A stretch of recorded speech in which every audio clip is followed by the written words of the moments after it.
Hello students, welcome back to the class. और आज की इस क्लास में हम लोग अपना सीरीज 2 लेकर के आए हैं। कल के क्लास में हमने सीरीज फर्स्ट में 10 क्वेश्चंस देखा था, जो कि बहुत ही इम्पोर्टेंट था साइंस का पेपर 2 के लिए। और आज फिर से हम लोग 10 क्वेश्चंस देखने वाले हैं।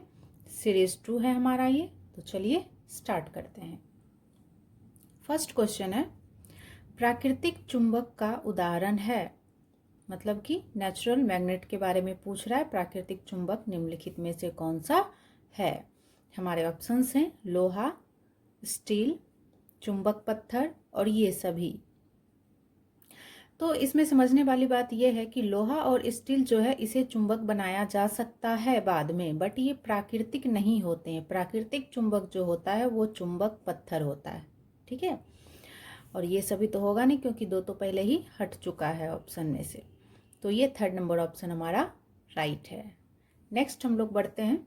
सेकंड क्वेश्चन है, एक जूल में कितने अर्घ होते हैं? एक जूल में कितने अर्घ होते हैं? तो इसका सही आंसर है 10⁻7। ये तो आपको याद रखना होगा कि एक जूल में कितने अर्घ होते हैं, तो 10⁻7। नेक्स्ट है थर्ड नंबर क्वेश्चन, कार्य करने का सामर्थ्य कहलाता है। ये तो बहुत ही आसान सा क्वेश्चन है, आप लोगों ने पढ़ रखा होगा बहुत सारे बुक्स में, जैसे चैप्टर वाइज, मतलब बहुत ही कॉमन सा क्वेश्चन है ये। तो कार्य करने की का जो सामर्थ्य होता है उसे हम लोग ऊर्जा कहते हैं, है ना। बढ़ते हैं हम लोग नेक्स्ट क्वेश्चन की तरफ। 4 नंबर, फूल का चमकीला तथा आकर्षक अंश है। फूल का चमकीला तथा आकर्षक जो पार्ट होता है वो कौन सा है? दलपुंज, बाह्यदलपुंज, दल और पुष्पवृंत। तो फूल का जो चमकीला और आकर्षक पार्ट होता है ना, वो उसका दल होता है, ठीक है। उसके इसको आप पेटल्स बोल सकते हो इंग्लिश में। तो जो उसके पेटल्स होते हैं ना, वो बहुत ही अट्रैक्टिव होता है और वो सुगंधित भी होता है, जिससे इंसेक्ट, कीड़े मकोड़े जो होते हैं ना, उस फूल की तरफ आकर्षित होते हैं। ये उसका इम्पोर्टेंस होता है ना। तो नेक्स्ट हम लोग बढ़ते हैं नेक्स्ट क्वेश्चन की तरफ। 5th नंबर क्वेश्चन है, निम्न में से कौन सा पदार्थ जल में नहीं घुलता है? यहाँ पे आप लोगों को इस टाइप के क्वेश्चंस अगर देखने को मिले ना, तो आप लोग को ध्यान में रखना होगा, ये नहीं जो ऑप्शन है ना, ये बहुत ही इंपॉर्टेंट होता है सीटेट के एग्जाम के लिए खास करके। तो ये ध्यान में रखना होगा कि कहीं पे नहीं अगर स्टेटमेंट में दे रहा है तो उसको पहले ही अंडरलाइन कर लो कि भाई यहाँ पे नहीं पूछ रहा है, तो उस हिसाब से हमें देना है। क्योंकि मेरे साथ भी ऐसा हुआ एग्जाम में बहुत बारी कि जैसे क्वेश्चन को ऐसे फटाक से पढ़े कि निम्न में से कौन सा पदार्थ जल में नहीं घुलता है, नहीं को इग्नोर करते हुए बढ़ गए कि भाई कौन घुलता है, दूध देखे और फट से टिक मार के निकल गए। तो ऐसा नहीं करना है। नहीं जहाँ पे भी हो, तो चाहे वो हिंदी में चाहे इंग्लिश में नोट लिखा हुआ, तो उसको ज़्यादा सीरियसली लेना है उस क्वेश्चन को, है ना। तो कौन सा पदार्थ जल में नहीं घुलता है? दूध, ये तो जल में घुलता है। शहद, ये भी जल में घुलता है। अल्कोहल, ये भी जल में घुलता है। और ये जो तेल होता है ना, ये जल में घुलता नहीं है, ये उसके ऊपरी सतह पे तैरते रहता है ना। तो इसका सही आंसर हो गया तेल। बढ़ते हैं नेक्स्ट क्वेश्चन की तरफ। 6 नंबर, केले के पौधे की जड़ है। केले के पौधे की जड़ जो है वो क्या है? आरोही मूल है, अवस्तंभ मूल है, श्वसन मूल है, अपस्थानिक मूल है। तो इसमें से हमें सही आंसर खोज करके लिखना है कि भाई इस 4 ऑप्शन में से सही कौन सा आंसर है ना। तो बताओ आप लोग कौन सा सही है। केले में अपस्थानिक मूल पाया जाता है, क्योंकि यह मूलांकुर से विकसित नहीं होता है। तो इसका सही ऑप्शन हो गया अपस्थानिक मूल, ठीक है।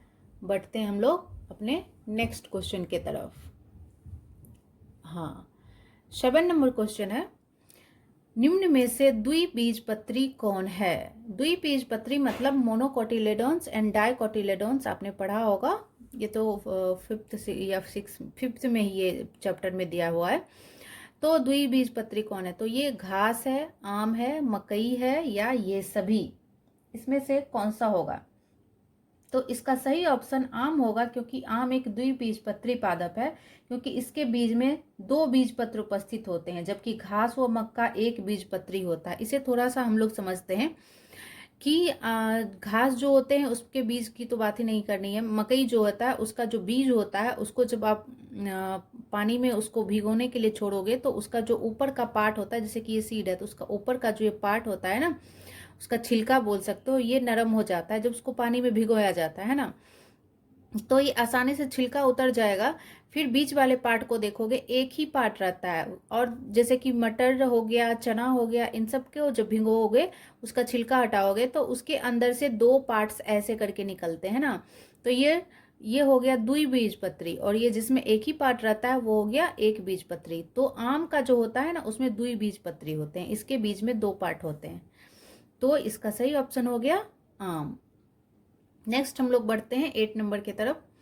घर्षण को बढ़ाया जा सकता है, यहाँ फ्रिक्शन की बात हो रही है, तो घर्षण को कैसे बढ़ाया जा सकता है? तो ऑप्शन हमारा दे रखा है तेल को प्रयोग कर। तो ये तो पहले ही कट जाएगा, क्योंकि ऑयल को लगाने से तो घर्षण कम होता है, ज्यादा तो होता नहीं है ना। सतहों पर नमी द्वारा, सतह पर नमी बढ़ाने से क्या घर्षण बढ़ता है?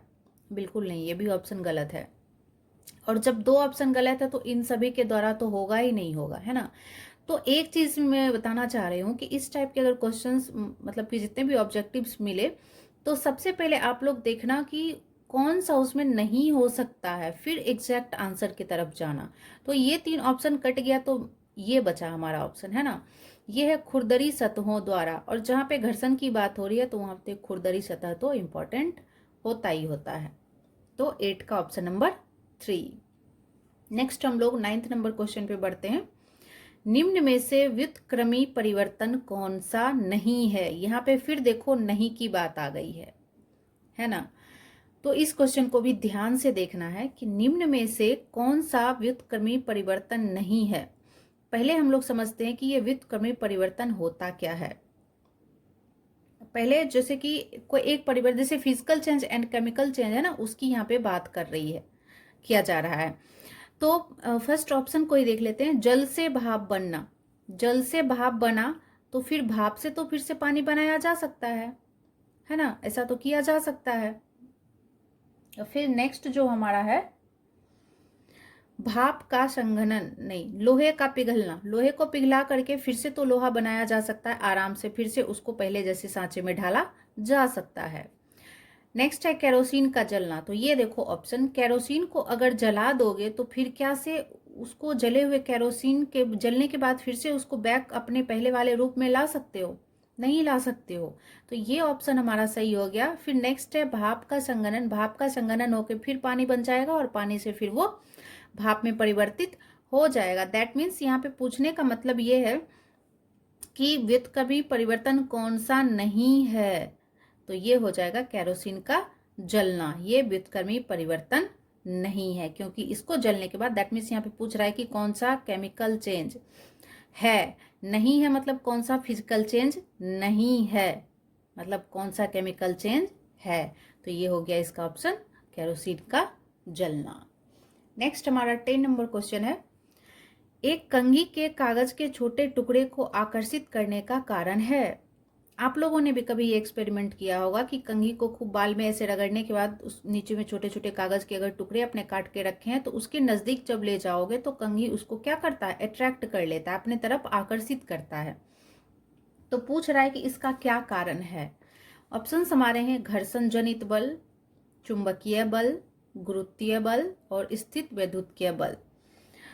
तो इसको थोड़ा सा हम लोग समझते हैं कि वस्तुओं को जब आपस में रगड़ा जाता है ना, तो जो दूसरी वस्तु होती है, वो जो हल्की वस्तु होती है उसको अपने तरफ आकर्षित करने का गुण आ जाता है ना। जैसे कि कंघी क्या है, उसको जब घर्षण किया जाता है बालों में, तो फिर कागज तो हल्की वस्तु है, तो कंघी में वो गुण आ जाता है कि वो कागज को अपने तरफ आकर्षित कर सके।